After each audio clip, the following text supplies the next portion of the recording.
Hey, lovely listeners. I see some new subscribers. Welcome to Pleasant Hauntings. My name is Melissa, and I hope all of you are doing well. Tonight, I'm narrating a story I have written. If you'd like to read the short story while I narrate or check out some of my other short stories, you can head on over to vocal.media. Link is below. You can also follow me on my other social media sites listed below as well. Before we begin, please hit like and subscribe and leave a comment. I'd love to hear how you are and what you thought of this week's supernatural story. There are two versions of tonight's story. This one is with an ambient thunderstorm. If you'd rather just hear the story without a storm, head on over to the other one. Link is on the screen. Much love to you. Now let's begin. The Bridge. Good morning, Dad. Liam brushed the match against the striking surface of the matchbox. The flame drifted in front of the photo, softly illuminating an image showing an older gentleman and young boy around 11, dressed in hiking gear. Liam lit a small candle and looked upon the photo, remembering his father, a tall and solidly built man with bright eyes and a great proud smile as he wrapped his arm around his son's shoulders in the photograph. It was Liam's first backpacking trip in the Hoh Rainforest of Washington. Liam smiled proudly in the photo. He held a large walking stick, a large natural branch he had found on one of their hikes and adorned with strings of rocks that dangled from the top. He had been collecting rocks on their adventures and stood triumphantly tall, holding the stick that towered slightly over him. His eyes glossed over the fond memories of his and his dad's yearly hikes around the U.S. After Liam graduated high school, he and his dad built their cabin just outside the touristy trails of the park in the Hoh Rainforest. It was their favorite place to hike and camp. The rainforest was mystical with unique sounds, lush overflowing greenery, and just a touch of eeriness great for ghost stories. Liam missed his father's scary camp stories.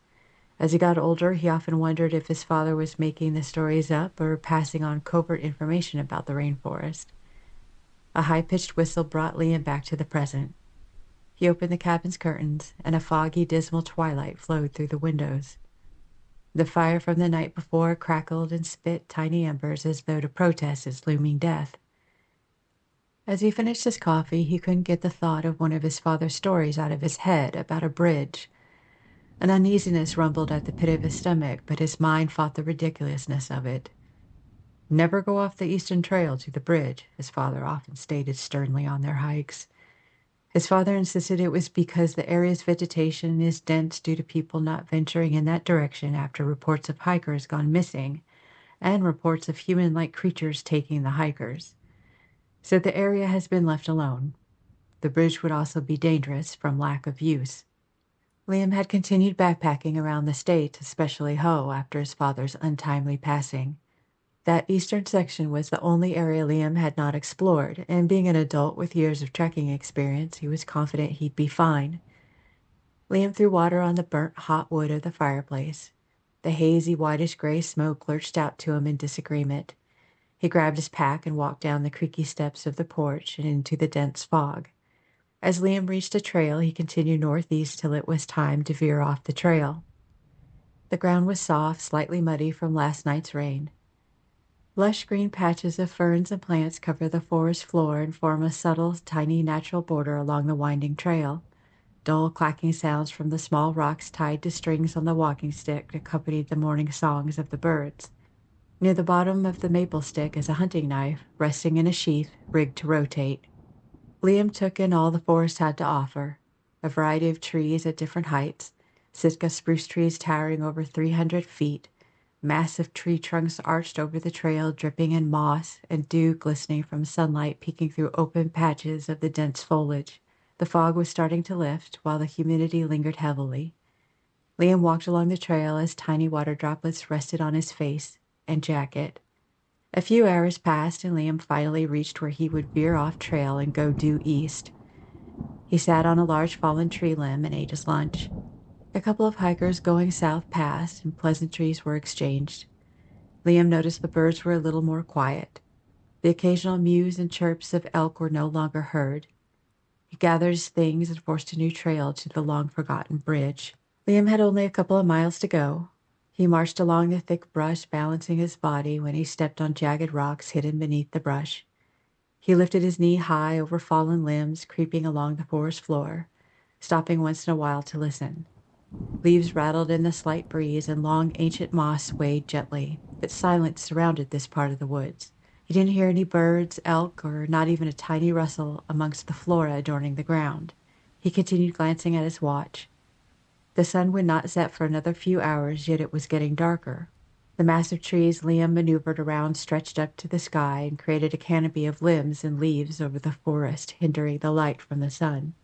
Liam rubbed his arms as the air became chillier. A faint boom was heard way off in the distance. He stopped and listened. Silence followed. Liam and his father would hear random booms while camping in the Hoh Forest. It was just one of those odd and unexplainable noises that was normal for these tranquil and mysterious woods. He continued forward. Within minutes, a disturbance was heard amongst the bushes, a few feet from Liam. He looked to the noise, expecting to see a bear, elk, or cougar. The movement stopped. Again, silence followed. He continued looking for signs of the bridge. After some time had passed, he stopped abruptly, startled by the rustling sound now behind him at what seemed to be a short distance. Glancing over his shoulder, he thought he caught sight of something white lowering itself into the thick foliage. He stared, breathing a little heavier. Liam whistled. The wind rushed by, causing the leaves of the surrounding trees to chime softly, but nothing else moved or made a sound. He looked back occasionally to make sure nothing was following him. Liam spotted a tilted, decomposed wooden sign with moss growing up the base and scattered about the corners and top, revealing the bridge was ahead. He approached the rough-looking hanging bridge. Thick wooden planks running parallel along the bridge were warped and chipped, blackened in spots and wet. Some planks were missing. The rope holding the bridge together looked solid, but moss draped over the guide ropes and past the planks. The ends of the moss, wispy and light, dead and gray, blew along with the breeze. Liam approached the first plank and could see down the side of the gorge to the river. A light fog hung around the opposite end of the bridge, but looking at the width of the gorge, clear from the fog, Liam didn't think the distance to cross was a long one. He stepped onto the first plank, his boots slipping on the thin covering of wet moss. Liam grabbed the waist-high guide rope, slick moss slipping through his fingers. He waited for the quivering of the bridge to settle down. The creaking of the old planks fell into silence, and Liam took another careful step, then another and another, slipping a little here and there. Midway, he stopped and looked out over the gorge, admiring the beauty of the landscape and the peaceful sounds the rush of the river brought. The wooden planks under his feet suddenly rippled. Liam gripped the rope, concentrating on his balance. Something of considerable weight stepped onto the bridge. The fog lingered at the end of the bridge, concealing who made its way onto the bridge. "Hello!" shouted Liam over the river's burbling. The bridge rippled again. "Hello! The bridge is old. Let me get back to the other side before you embark," shouted Liam to the person on the other side.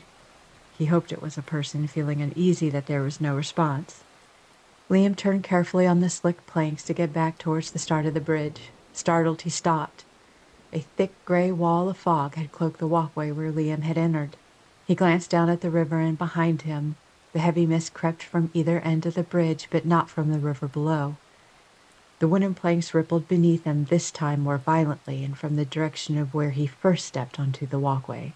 A rotten wood slat broke in two from the violent disruption, causing Liam to fall to his knees. Grabbing the rope tightly, for it was slippery from moss, he helped himself up and steadied himself. "Stop! Get off the bridge till I can exit!" The fog from either side of the bridge slowly approached Liam. Breathing heavily and cautiously, he took a step forward, halting his movements. The knuckles of his hands turned white as he gripped the rope. A deep, rolling, guttural sound came from within the fog just in front of him. He unbuttoned a loop on his pack, turning the walking stick upside down and removing the sheath. It fell through a decomposed hole formed in two of the planks. He rotated the knife, held the spear toward the noise, and started yelling, "Ah! Get out of here!"